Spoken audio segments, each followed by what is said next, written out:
मतलब है क्या? देश तो अपना 1947 में आज़ाद हो गया है, लेकिन याद रखिए कि जब भीमराव अंबेडकर की बात है, जब 1950 में जब अंबेडकर जी असेंबली में बोल रहे थे कि अपने संविधान में आज़ादी का मतलब क्या होता है, तो याद रखिएगा उन्होंने 5 तरह की आज़ादी बताई थी कि केवल गुलामी से आज़ाद होना देश आज़ाद नहीं कहलाता है, बल्कि हमको 5 तरह से आज़ाद होना है। शिक्षा से भी, और आर्थिक रूप से, और न्यायिक रूप से, और संप्रभुत्व रूप से। मतलब कोई भी देश इस देश की तरह पाग उठा के नहीं देख सकता है। ये भी हमारी एक आज़ादी है। हम अपने अंदर से लोगों के प्रति, औरों के प्रति, भारतीयों के प्रति और धर्म के प्रति किस तरह से हम आज़ादी निभाते हैं, ये भी हमारी आज़ादी है। तो याद रखेंगे, देखिए इस समय सरकार आज़ादी का अमृत महोत्सव चला रही है, इसीलिए चलाया जा रहा है क्योंकि सभी लोगों को इस महोत्सव से जोड़ने का प्रयास किया जा रहा है, और हर एक बच्चों के रग रग में होना चाहिए कि यही एक देश है जहाँ पर हम सब एक है।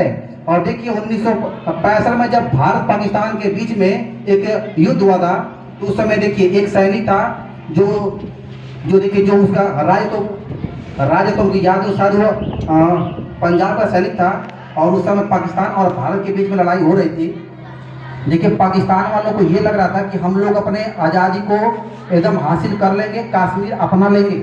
ये विवाद 1947 से चल रहा था, लेकिन सिर्फ देखिए एक सैनिक था, वो भी घायल था और घायल रूप से लेटा हुआ था।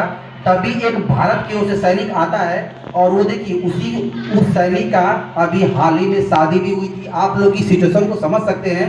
और वो सैनिक लड़ाई पर शहीद होने वाला था, उसको गोली भी लग चुकी थी, और वो गिर कर रो रहा था, और रोते हुए अपने दूसरे सैनिक से क्या बोलता है, याद रखिएगा, ऐ वीर लौट जा घर को तू, इतना संदेश बता देना।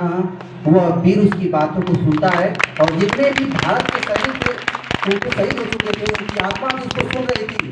क्या बोलता है कि ऐ वीर लौट जा घर को तू, इतना संदेश बता देना। जब माता पूछेगी हाल मेरा, तो घर का दीप बुझा देना। ऐ वीर लौट जा घर को तू, इतना संदेश बता देना।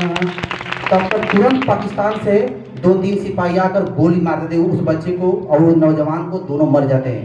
तब तक एक सिपाही आकर वही शायरी बोलता है कि जो छेड़ेगा हिंदुस्तान की धरती को, मिटा देंगे उसकी हर एक बस्ती को। रहना है तो रहीम और रसखान बनकर रहो, वरना खाक में मिला देंगे तुम्हारे बस्ती को। अब देखिए अभी भी लड़ाई खत्म नहीं हुई है। अभी उसी लड़ाई पर तुरंत पाकिस्तान वाले आकर क्या बोलते हैं कि नहीं, ये आज़ादी हम लोग लेंगे, और कश्मीर और पंजाब का आधा हिस्सा हमारा होगा। तभी देखिए तभी एक भारत में से आकर जवान बोलता है, देखिए क्या बोलता है, पूरी कहानी पूरी गीत याद है लेकिन उतना सुनाना समय नहीं है। देखिए बोलता है कि बुरी नजर जो भी डालेगा भारत माँ के आंचल पर, हम उसके सीने पर भारत भारत लिख देंगे। हम उसके सीने पर भारत भारत लिख देंगे। जय हिंद।